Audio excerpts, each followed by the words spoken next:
Hey, welcome back to Critics Corner. You know me, I'm Brian. Same old, same old. Today we're talking about Cosplay Melee Episode 4, Video Games. Are we doing armor again?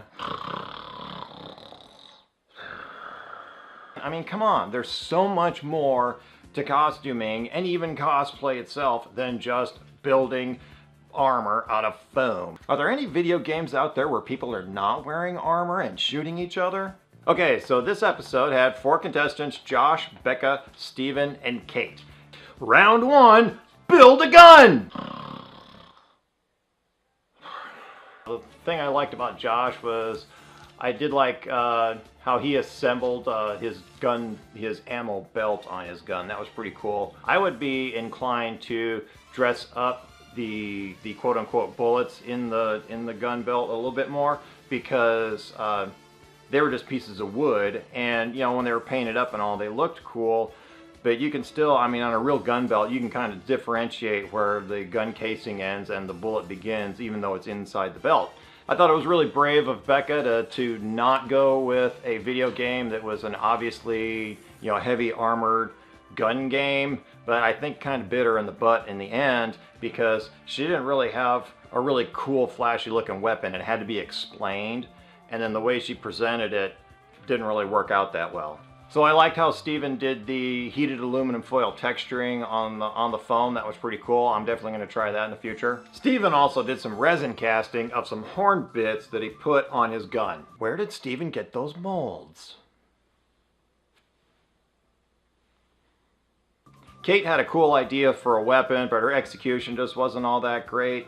It was fairly repetitive, because all of the weapons seemed to be something mounted on the shoulder or on the back, and then a belt or hose or something coming around to something on the arm. And I just, for all 3 of them, I mean, they looked good, but for all 3 of them, I wish there was a little bit more imagination involved. One thing Kate did bring to the table was she used carbon fiber wrap. I really would have liked to know a little bit more about that. They did tell us it was for automotive use, which I'm definitely going to look into, because I've never used carbon fiber wrap, but I kind of wanted to know why she was using it, not necessarily what it was. So Kate didn't make it to the second round, which I kind of figured, because I just didn't like her tank. Her tank wasn't that good. Her arm piece was really good, but the tank was just like, it was pretty mediocre. So Steven did not win the first round, which I was a little disappointed at. Josh won the first round.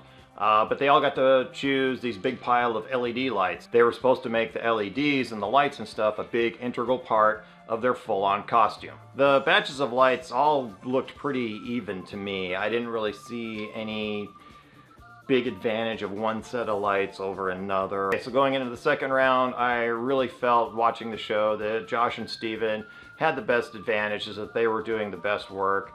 Like I said, I liked Becca's idea, but I just don't think she pulled it off really well. And I think Becca should have known that having that big object on her back and attached to the breastplate, that it was going to pull up like it did. I mean, I've never had to solve that problem before. Josh's costume looked really good, but he just didn't use as many lights. I felt like it needed more lights. I mean, that was the thing, was to take this bushel basket of lights and put it on your costume and show us how you can use the lights.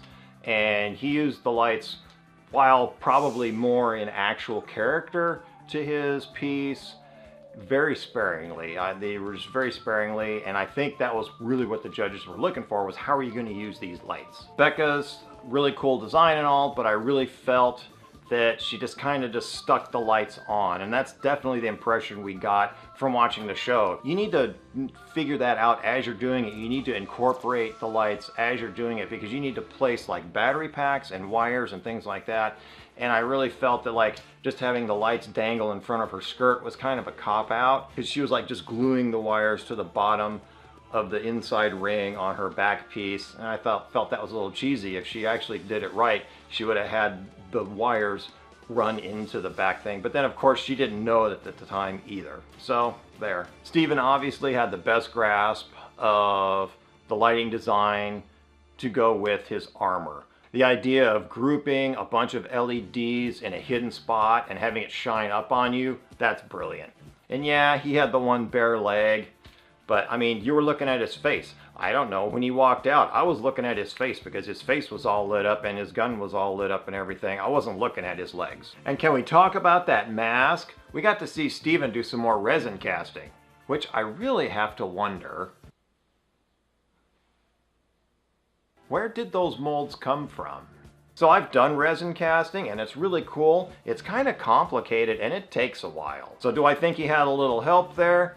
Maybe. That mask mold was pretty sophisticated and I didn't see him working on actually creating the mold at all. So I'm highly suspicious that there's either helpers in the background helping them do stuff, or on those shelves in the background that we see, there's like already molds and stuff already made that they can use, so all they have to do is just pull a mold off the shelf and make something. So, I think Steven deserved to win. He definitely had the best costume. I think he definitely had the best grasp of the task involved, which was to incorporate the lights. His lighting was really good. I liked seeing him use different materials and different techniques with the casting and with the aluminum foil. And I really felt that he deserved to win. So in a nutshell, I'm thinking that if I watch the show again next week and they're building foam armor again, I think I'm done. Because I'm tired of watching them build foam armor. I want to see something new. I want to see something interesting. I want to see people's creativity be pushed in new ways, in new directions, and I'm just seeing the same stuff over and over again. And always remember, if you've liked what you've seen, subscribe down below. If you didn't like what you've seen, send me some comments. We can always improve. Look for Pins and Needles on Facebook as well. Bye-bye.